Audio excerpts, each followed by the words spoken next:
ஒரு பாட்டு வச்சு ஆரம்பிக்கலாம். ஆரம்பிச்சிடலாம். ஏன்னா 3 நாள் ட்ரிப்பு போயிட்டு வந்தோம். ஆமாப்பா. இந்த மாதிரி சோர்வா இருக்கு. உண்மையா டயர்டா இருக்கு.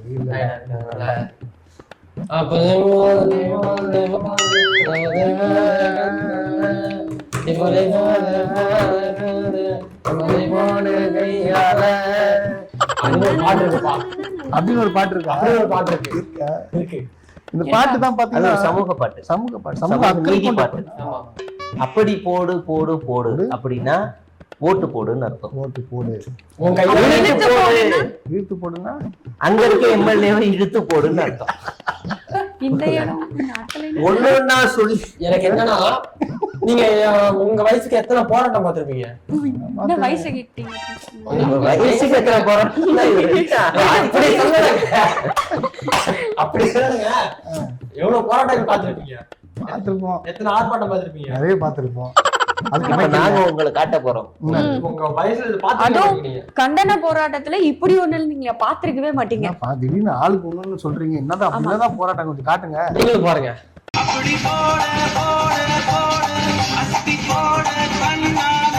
இளைஞர்களை கவரும் விதத்துல இருக்கு. பாத்தீங்க, பாத்துட்டேன். இந்த நட போதுமா? தூர சொல்லு, இன்னும் கொஞ்சம் வேணுமா? அதாவது மாபெரும் கண்டன ஆர்ப்பாட்டம். ஏன்னா வரக்கூடிய தலைவர்கள் எல்லாரும் இந்த தீயா வந்திருக்காங்க. அதுவும் நம்ம எதுக்கான ஆர்ப்பாட்டம் இது? அதுதான் தெரியல.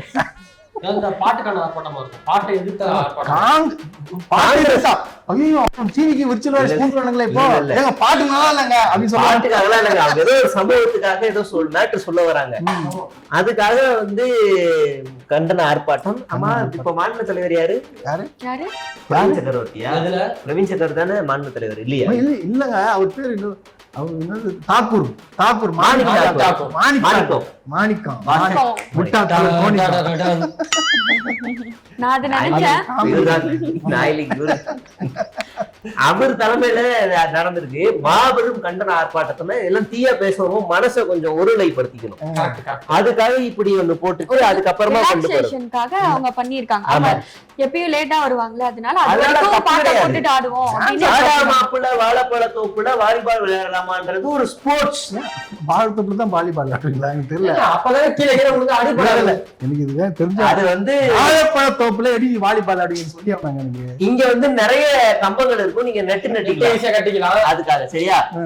அப்படி பார்த்தா நீங்க நிறைய பாடல்களுக்கு அர்த்தம் உள்ளர்த்த கண்டுபிடிக்க முடியாது. கண்டுபிடிக்க புரியுதுங்களா? முடியாது. அதனால இது வந்து இல்லங்க, இந்த பாட்டு இருந்துச்சு. இந்த கட்ட குஸ்தின்னு ஒரு படம் வந்துச்சுல்ல. ஆமா, அது வந்திருக்கு. பார்ட் 1 ஆ 2 பார்ட் சொல்றீங்களா? 2 ஆமா. விர்ச்சுவல் ஆடியன்ஸ் எல்லாம் போயிட்டு படம் நல்லா ஆமா, இருக்கு. கரெக்டா யூடியூபர்ஸ் எல்லாரும் ரோஹிணி தியேட்டருக்கு போறாங்க. ரோகிணி ரோஹிணி தேட்டர் தியேட்டர் எம்எல்ஏவும் தாவேக்கா கரெக்டா அந்த தியேட்டருக்கு போயிடுறாங்க.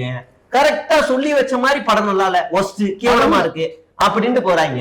ரெட் ஜெயிண்ட் வேற அது. ஓ, Release அதனாலயா? பண்ணிக்கிறாங்க. அதெல்லாம் முதல்ல சொல்றேன். இல்லடா படம் நல்லா சொல்றாங்கன்னு பார்த்தேன். எங்கள் சேவை உங்களுக்கு பிடித்திருந்தால் லைக் ஷேர் பண்ணுங்க. எங்களுக்கு உதவணும்னு நினைச்சா பக்கத்தில் இருக்க QR கோட் மூலமா உதவி செய்யுங்க. நன்றி. அதெல்லாம் சொல்லணும் முதல்ல. அதான் நல்லா மனுஷன் பாப்பானாங்க. 200 ரூபாய் வேஸ்ட்டுங்க அப்படின்னு சொல்லிட்டு பண்றாங்க. 200 ரூபாய் வேஸ்ட். என்னன்னு பார்த்தா அந்த பாட்டு என்ன பாட்டு? அப்படி போடு. அது கரெக்டா சுச்சுவேஷன்ல வந்திருக்கு. அந்த சுச்சுவேஷன் தெரியும்ல. தெரியல, எனக்கு தெரியல. அந்த படம் ஹீரோயின் தெரியும். ஃபர்ஸ்ட் பார்ட் அது அவ்வளவுதான். வந்து என்னன்னா பாட்டு பார்க்கும்போது தெரியுதுங்க. யாரோ வந்து டான்ஸ் ஆடிட்டு இருக்கா போல. அப்படி போடு. அது விஷ்ணு விசாலும் யாரோ ஒரு பொண்ணு ஆடிட்டு இருக்காங்க. ஆப்போசிட்ல வந்து ஆடிட்டே இருக்கும்போது அவங்க பொண்டாட்டி அவங்க வைஃப் குழந்தை நிக்கிறாங்க.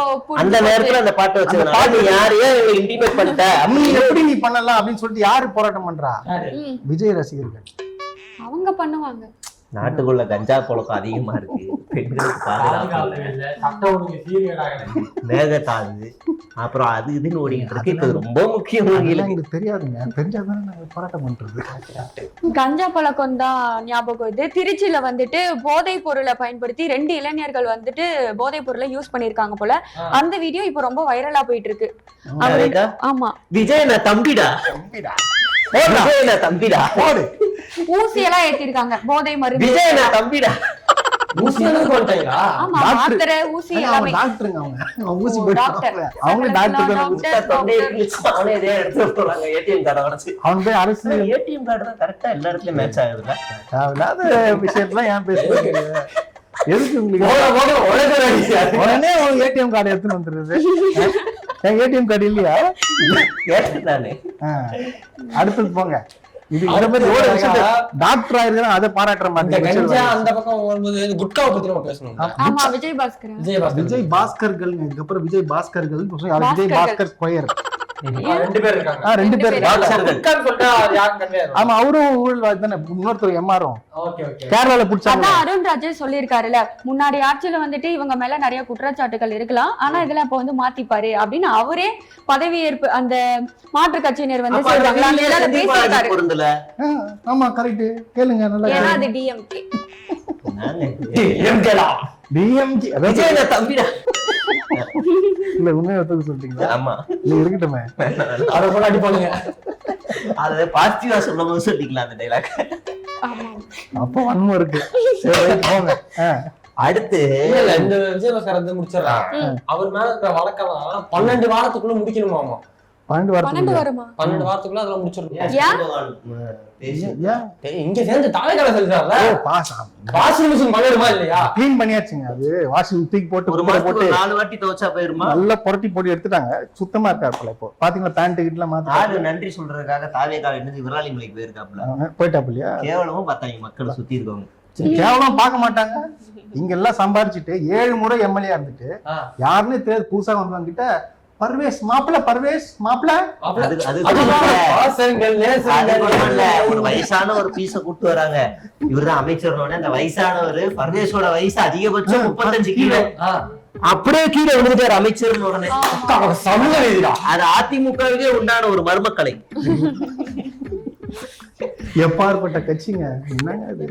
எப்பேற்பட்ட கட்சி கேட்டா என்ன சொல்றாங்க இவங்க வந்து ஆட்சி வந்து பாத்தீங்கன்னா எம்ஜிஆர் ஜெயலலிதா மிக்ஸ்டுங்க. அது பாக்குறோம் நாங்க கண்ணுல. அதனாலதான் நாங்க போயிட்டோம். அப்படி பாத்துங்க எந்த அளவுக்கு ஒரு கேவலம். இதுல அது விடுங்க. ஜெயலலிதா இந்த மறைவுக்கு அப்புறமா அதிமுகவுல இருக்கவங்களுக்கு எல்லாருக்கும் லைட்டா இப்படி நிமிர்ந்துச்சு முதுகெலும்புலாம். ஆனா இன்னைக்கு மறுபடியும் குத்துனால குனிஞ்சிச்சு. வேற என்ன பண்றது? பழக்க தோசம். இன்னொன்னு சொல்றாங்க அதிமுக தாவேகா காலி பண்ணல, தாவேகாவதான் அதிமுக காலி பண்ண போகுது. அதாவது என்ன தாவேகாவில் இருக்கக்கூடிய அதிமுக நல்லா தாவேகா. இது இப்ப அமைச்சரை பத்தி சொன்னீங்களே, அமைச்சர் விட்டுருங்க. அவர் என்ன சொல்றாப்புல விஜய் பாஸ்கர் இந்த மாதிரி மாண்புமிகு புசி ஆனந்த் அவர்களுடைய பிஎம் வந்திருக்கிறாங்க.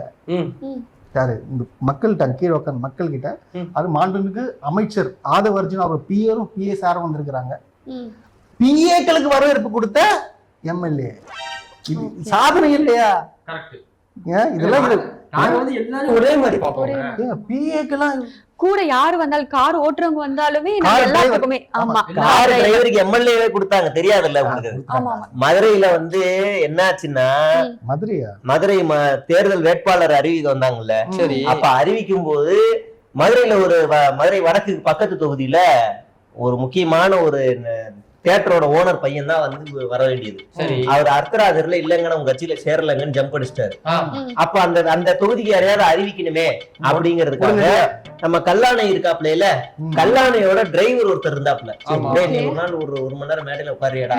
ஆனா உட்காருன்னு அப்படின்னு அவரும் போய் உட்காந்து விஜயும் அந்த பேரை அறிவிச்சாரு. ஆனா தேர்தல்ல போட்டிட்டது அவரு கிடையாது. வேற யாரு? சௌராஷ்டிராவை சேர்ந்த ஒரு ஆளு, குஜராத்தியா அந்த ஆளு. யாரு? மிஸ்ரா சொன்னாங்க. மிஸ்ரா இது வேற ஆளு. மொத்தம் விஜய்க்கு மொத்தம் அடிச்சு விட்டாங்க. நிறைய இடத்துல எப்படி இது ஊத்தாங்கரை மலை இப்ப வந்து கடத்துனாங்க, குதிரை பேரம் பண்ண சொல்லிருக்கோம். அது இளையராஜான்றது விஜய்க்கே தெரியாதான். ஏன்னா அவங்க டிவிக்கே வெப்சைட்லயே வேட்பாளர் போய் அறிவிச்சாங்க பாத்தீங்களா? அந்த வேட்பாளர் பேரே இல்லையா, இளையராஜாவே இல்லையா. அப்புறம் எப்படி வர விசாரிச்சு பார்த்தா ஒரு ஏடிஎம்கேல சீட் கேட்டர் கிடைக்கல. கடைசி நேரத்துல போய் மாவட்ட அணுகிறேன், நான் கோடியே செலவு பண்றேன், ஓகே டேக் தி சீட் ஆயிட்டாப்ல. யாரு இப்ப அந்த ஒரு எம்எல்ஏ வச்சுதான் இப்ப ஆட்சியை கவுக்கிறது திமுக சதி பண்ணுது. ஒரே ஒரு எம்எல்ஏ விஜய் தம்பி லெஃப்ட்லயே போடுங்க, கரெக்டா ரைட் கிட்ட தூக்கிட பாருங்க.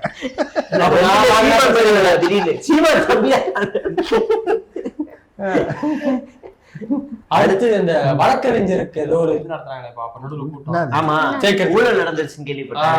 அது என்ன நடந்திருக்குன்னா எம்எல்ஏக்கள் மூலியமா அந்த வழக்கறிஞர்கள் இது பண்ணிருக்காங்க போலப்பா. எம்எல்ஏக்கள் காசு வாங்கியிருக்காங்க ஒரு வழக்கறிஞர்கள் அது நியமனத்துக்கு. அது அது அவங்க கட்சிக்காரனே வந்து கோர்ட்ல கேஸ் போட்டிருக்காங்க கேள்விப்பட்டேன். கேஸ் போட்டிருக்காங்க. அதுல வந்து அமைச்சர்களுக்கும் இது தொடர்பு இருக்கு. பாதி பாதி நம்ம பிரிச்சுக்கலாம். நீ பாதி நான் பாதி பாதியா பிரிச்சுக்கலாம். என்ன தெரியுது பாட்டு விஜய் அதுல வந்து நம்ம கியூட் அமைச்சர் ஒருத்தர் இருக்காருப்பா. கியூட்டா எல்லாமே கியூட்டா தான் இருப்பாங்க. எந்த கியூட் சொல்றீங்க? அழகா இருப்பாரு அமைச்சர். கியூட்டா முசியானந்தா ஒரே மாதிரியே இருப்பாரு. ஆமா அவருக்கு மட்டும் போட்டாப்ல என்ன சொல்லுங்க. அவருக்கு மட்டுமே அது வந்து 120 கோடி கிட்ட போயிருக்கிறதா ஒரு தகவல். சரி. எங்கள் சேவை உங்களுக்கு பிடித்திருந்தால் லைக் ஷேர் பண்ணுங்க. எங்களுக்கு உதவணும்னு நினைச்சா பக்கத்துல இருக்க QR கோட் மூலமா உதவி செய்யுங்க. நன்றி. அடுத்து பார்த்தோம் அப்படின்னா நான் முதல்வன் திட்டத்தோட பெயர் மாற்றத்தை தொடர்ந்து இப்போ முதல்வன் படைப்பகம் அப்படின்ற பெயரும் மாத்திருக்காங்க. முதல்வன் அப்படின்றத மட்டும் எடுத்துட்டு படைப்பகம் அப்படின்னு மாத்திருக்காங்க. சொல்றேன்னா விஜய்னா தம்பி படைப்பகம் வைங்க. இல்ல மாற்றத்தை கேட்டாங்க, அதனால பேர்ல மட்டும் மாற்றத்தை. முதல்வன்ல ஸ்டாலின் இருக்கு. முதல்வன்னா நீ கூட தான் முதல்வன். யார் ஆட்சியில வச்சாங்கன்னு இருக்கு. அப்ப அந்த முதல்வன் முதல்வன் எனக்கு தெரிஞ்ச அர்ஜுன். அதனாலதான் தூக்கிட்டாப்புல. அப்படி சொல்லுங்க. அப்படி இல்ல, எனக்கு புரிஞ்சிருச்சு. என்னது இப்ப எல்லாரும் என்ன சொல்றாங்க, தாவேக்கா விஜய் தான் முதல்வரா இருந்தாலும் ஸ்டாலின் தான் ஆண்டு கொண்டு இருக்கிறார் அப்படிலாம் பேசுறாங்க. அதனால அவருக்கே தெரிஞ்சு ஸ்டாலின் தான் முதல்வர். அதனால முதல்வன் தூக்கிட்டாங்க. முதல்வன் பேரே அவர் பிடிக்காது. ஏன்னா விஜய் நடிக்க வேண்டிய படங்க அது தெரியும்ல. அதனால ஹிட் ஆயிடுச்சு. மிஸ் ஆயிடுச்சு. அதே கெட்டப்ல கலெக்டர் மாதிரி நடிக்கிறேன்னு ஒரு படம் நடிச்சாரு. மதுரைங்க அது தமிழங்க. லாயரா இருப்பாரு அவரு. என்னையா நீ அதெல்லாம் ஒரு ரசிகரா இருந்தீங்க. மதுரையிலதான் காய்கறி வித்துக்கிட்டு அண்டர் கிரவுண்ட் ஆபரேஷன் கலெக்டரா இருப்பாரு. சோனியா அகர்வால் இருப்பாங்க. எனக்கு பணம் எனக்கு பணம் நீ என்ன ரசிகர் நீ? ஒரு ஜெனரல் நாலேஜ் தெரியாம. அதாவது எல்லாத்துலயும் ஒரே கதை, கொஞ்சம் இது கேரக்டர் மட்டும் மாத்தணும். பையன் குழம்பிட்டாப்ல, வேற ஒண்ணும் இல்ல. எல்லாம் ஒண்ணுதான். தமிழ்நாட்டுல அந்த மாதிரி தான் வந்து இதெல்லாம் பாருங்க, சட்டத்தெல்லாம் சொல்லிடுவாங்க. கேட்டுங்க அவரே 10 நிமிஷத்துல கோர்ட்டு போறோம். அட்வொகேட்டும் கலெக்டரும் கொஞ்சம் குழம்பிட்டாப்ல. எல்லாம் ஒண்ணுதானுங்க. இப்ப கூட கோட்டு போட்டுக்கிறாரு. அது நீங்க கேட்க மாட்டீங்க. கருப்பு கோட்டு போடக்கூடாதா? போடக்கூடாதா? நீ கோட்டை போடுங்க, கீழே போடுங்க, என்ன வேணாலும். டார்க் ப்ளூ கூட போடுறாருங்க. நீங்க கருப்புலயே நிக்காதீங்க. டார்க் ப்ளூ போட்டு நான் பார்த்தேன். அது தெரியும் எனக்கு மட்டும். அடுத்த செய்தி நாம என்ன பார்க்க போறோம் அப்படின்னா, தேனியில கூலி தொழிலாளரோட வீட்டுல வந்துட்டு கரண்ட் பில் எவ்வளவு வந்து, ஒரு நார்மலா ஒருத்தங்க வீட்டோட கரண்ட் பில் வந்து எவ்வளவு வந்திருக்கும்? இப்ப உங்க வீட்ல எல்லாம் எவ்வளவு வருது? வெயில் நாள் அதிகமாயிடுச்சா இல்ல ஏதாவது ஒயர மாத்தி விட்டாங்க? 700 ரூபாய் அதிகமா இருக்குங்க. நீங்க அமைச்சர் எம்எல்ஏ வாங்கினதுக்கு நீங்க தாராளமா 7,000 7 லட்சம் கட்டலாம். எந்த அமைச்சர் எந்த எம்எல்ஏ வாங்கினேன்? ஏடிஎம் கார்டுல நீங்க ஸ்வைப் பண்ணி ஏடிஎம் கார்டு அதை நீங்க ஸ்வைப் பண்ணா அமௌண்ட் எடுத்துக்கலாம். எடுத்துட்டு கார்டை எண்ணி பார்க்கலாம். அவதூறு பேசுனீங்கன்னா வழக்கு பதிவு போடும். நான் இவன்ப்பா சொல்றேன். அவதூற பேசினா வழக்கு பதிவு போடும். சரி சொல்லுங்க. மினிமம் மேக்ஸிமம் பார்த்தோம் அப்படின்னா ஒரு நார்மலா இருக்கிறவங்க ஏசி இதெல்லாம் வச்சிருக்கவங்க வீட்லயே வந்துட்டு ஒரு 15,000 இப்படி வரலாம். 15,000 வாடகை சொல்றமா? ஈவி கிட்ட என்ன சொன்னீங்களே இங்க கேளுங்க. 15,000 ரூபாய் கரண்ட் ஆபீஸுக்கே அவ்வளவு வரலையம்மா நமக்கு. பாத்தீங்களா? உண்மையான விர்ச்சுவல் வரி இருந்தாங்க. 15,000 ரூபாய் தான் வருது. ஒரு 1,500 ரூபாய் வருமா? சரி 2,000 ரூபாய் கட் பண்ணாதீங்க, நீங்க அப்படியே போடுங்க. 2,000. சரி ஓகே 2,000. ஆனா ஒரு கூலி தொழிலாளியோட வீட்டுல வந்து 17,059 ரூபாய் வந்திருக்காங்க. இல்ல இப்ப எனக்கு ஒண்ணு புரியல. 15,000 வருமானு கேட்டீங்க, அதுல இருந்து ஒரு 17,000 ஒரு பெரிய வித்தியாசம் இல்லையே. 2,000 ரூபாய் தான். ஏதோ லட்சங்கள்ல வரப்போகுது, கோடிகள்ல வரப்போகுது அப்படின்னு நினைச்சேன். 17,000 ரூபாய் வந்திருக்கு. நார்மலா 15,000 வருமா? 17,000 வந்திருக்கு. நார்மல் யூஸ் பண்றோம். 3,000 ரூபாய்க்கு கட்ட முடியலங்க. அந்த அளவுக்கு கஷ்டத்துல இருக்கும். 15,000 ரூபாய் உட்காந்து கட்டி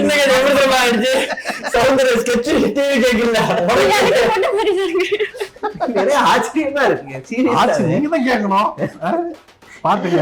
சரி சொல்லு ஏசி போறவங்களுக்கு வந்துட்டு இவ்வளவு வரும். நான் ஒரு எக்ஸாக்டா சும்மா சொன்னேன். ஆனா அவங்க வீட்ல எதுவுமே இல்லையா, எதுவுமே இல்லாமலே 17,000 ரூபாய். ஏசி போட்டாலே 17 தான் 15 வரும். ஏசி போடாமலே 17 வந்திருக்கு. ஏப்பா முழுசா பேச விடுறவங்க கலாச்சி செல்றீங்க. இன்னும் பேசுங்க. அவ்வளவுதானா? இல்லையா அவ்வளவுதானா? இதே வந்து 200 யூனிட் வந்து ஃப்ரீன்னு சொன்னார்ல. அந்த 200 யூனிட் கழிச்சிட்டாங்களா? சொன்னாரு. ஆமா சொன்னாரு. 200 யூனிட் ஃப்ரீ மாசமா சொன்னாரா இல்ல 2 மாசத்துக்கு சொன்னாரா? ஆக்கப்பூர்வமான வேலிட் பாயிண்ட்ஸ் கொண்டு வாங்க. கேளுங்க நீங்க. அடுத்து இனிமே தாவேகாவுக்கு எந்த இடையூறுகள் வந்தாலும் ஒரு அரணாக இருப்பேன், ஒரு கேடயமாக இருப்பேன். விதையை பார்ப்பதற்கு அவரை தடுப்பதற்கு என் மகனே ஏதாவது வந்து இடையூறு செய்தாலும் குறுக்கே மிதிப்பேன் அப்படின்னு நம்ம வைகோ அவர்கள் வந்து ஒரு ஸ்டாண்ட் எடுத்திருக்காப்ல.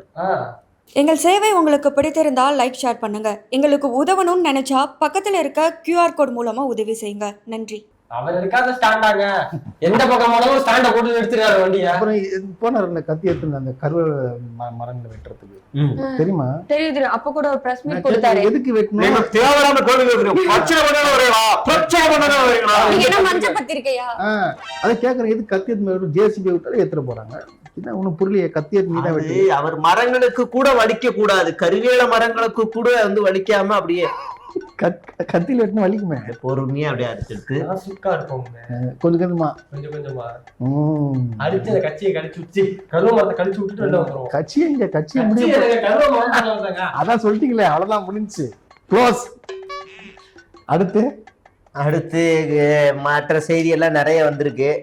இப்படி பல சம்பவங்கள் அடுத்தடுத்து கரண்ட் இல்ல, கஞ்சா நிறைய வந்து கஞ்சா கரண்ட் அது இது நிறைய வந்திருக்கு. அத மறுபடியும் கூட வந்து மறந்துட்டீங்களா? முக்கியமான செய்திங்க. ஸ்கூல் போற பொண்ணு ஒருத்தன் ரோட்ல நின்று அந்த புதாருக்குள்ள கூட்டு போறான் மிரட்டி. அந்த பொண்ணு நல்ல வேலை பப்ளிக் பாத்துருக்கு. பார்த்த உடனே வந்து புடிச்சு அடிச்சு போலீஸ் ஒப்படைச்சுக்கிறாங்க. ஒருவேளை அங்க பப்ளிக் இல்லாம போனா என்ன ஆயிருக்கும்? சிங்கப்பூர் வந்திருப்பாங்க. எங்க வரலையே. பிரச்சனை எல்லாம் முடிஞ்சு எல்லாம் ஓகே ஆயிடுச்சுங்கன்னு சொன்னதுக்கு அப்புறம் வருவாங்க. இல்ல அப்ப எந்த தைரியத்துல அந்த மாதிரி பண்றாங்க? இந்த அளவுக்கு ஆட்சி நடவடிக்கை எடுக்குது. எல்லாரும் பெண்களுக்கு பாதுகாப்பு. தி மேன் ஆஃப் ஸ்டீல் அப்படின்னா என்ன அர்த்தம்? என்ன ஸ்டீல்? சூப்பர்மேன் படத்துக்கு கீழே வர டைட்டில். சரி, ஒரு சூப்பர்மேன் தான். ஒரு சூப்பர்மேன் ஒரு இடத்துலதான் சம்பவத்தை காப்பாத்துவார். அது மாதிரிதான் சிங்கி பெண்கள் அட் அ டைம்ல எல்லா இடத்துலயும் இருக்கும்னு நினைக்கிறது. இப்ப வரைக்கும் அந்த ஜீப்ப பார்த்ததுல நானும் பார்த்ததே கிடையாது. ஒரு நாள் கூட நான் பார்த்தது கிடையாது. அந்த புதுசுல பார்த்தேன். நான் பார்க்கவே இல்ல. அப்ப பார்த்தேன். நீங்க நான் வந்து டெய்லி பாக்குறேன். எங்க வெளிய போனாலே பாக்குறேன். எங்க பாக்குறீங்க? கண்ணால பாக்குறேன். கண்ணால எங்க மனதார பாக்குறேன். எங்க பாத்தீங்க? நானும் பாக்குறேங்க. டெய்லி எல்லா இடத்துல நிக்கிறாங்க சிங்கப்பூர். என் வீட்டு வாசல்ல நிக்குது. அது இவ்வளவு பாக்குறது டெய்லியுமே வீட்டு வாசல்ல